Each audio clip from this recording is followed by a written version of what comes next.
Hello, and welcome back to A Bit of Bytes. As most of you know, I'm Blake Evans, and today I'll be explaining viruses, computer viruses that is, the different types, methods of infection, and general information about how to keep yourself safe. So without any further ado, let's get right into it. There are 6 main types of computer malware, the technical term for a virus. That is adware, trojans, viruses, spyware, worms, and ransomware. The first of those you've probably run into yourself at one time or another. Adware, or advertising software, is a software that's entire purpose is to show ads.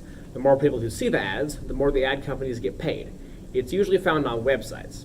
A dialog box will pop up and say something along the lines of, "Your computer's infected, please call this number." And it'll show several website links to get support and sometimes some pictures to go with it. Now the good news with adware is that the majority of the time, it's not directly malicious to your computer. It doesn't steal your data or brick your computer. The main problem is that it's just plain annoying for people. It can sometimes try to load a bunch of different dialog boxes, for example, and it may slow down your computer while it tries to load them all. It's just a way for advertisers to make more money. The good news is with adware, however, is that, like I said, for the vast majority of the time, it can't mess with your computer. The advertising companies also have no way of knowing whether or not your computer is infected, so the warning message is just to get more clicks.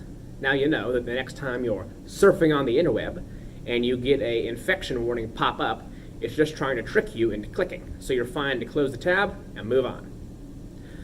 The next type of malware is a virus. Now viruses are what most people say when they actually mean malware. It's the same as the whole Kleenex versus tissue thing. Anyway, a virus is a malicious piece of software that you install on your computer that can do everything from just slowing down your computer to allowing people to remotely control the entire machine. Viruses usually spread by people unknowingly sending them to each other. The installer file might be named something like free game, when in reality it's a virus. When someone sends it to someone else, they can actually be harming the other person without knowing it. So spyware, the next topic, is made to send information about your computer to a third party without your consent. It can send files, web browsing history, or even keyboard presses.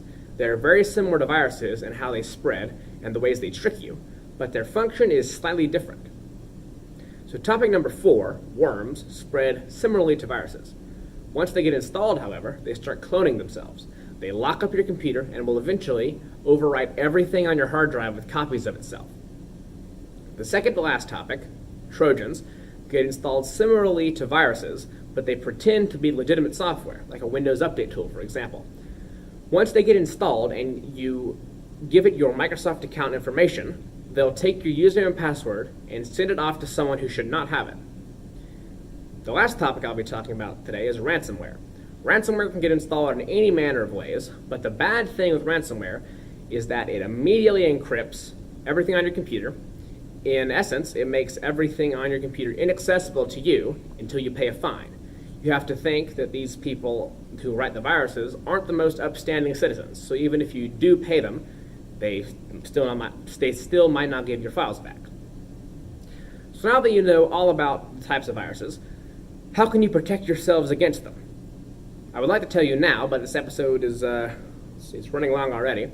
So stay tuned for the A Bit of Bytes episode 3. We'll explain how to protect yourself from malware. If you have any ideas on what you would like to see explained in future episodes after that one, please leave a comment below. Thank you for watching this episode of A Bit of Bytes, and I'll see you next time.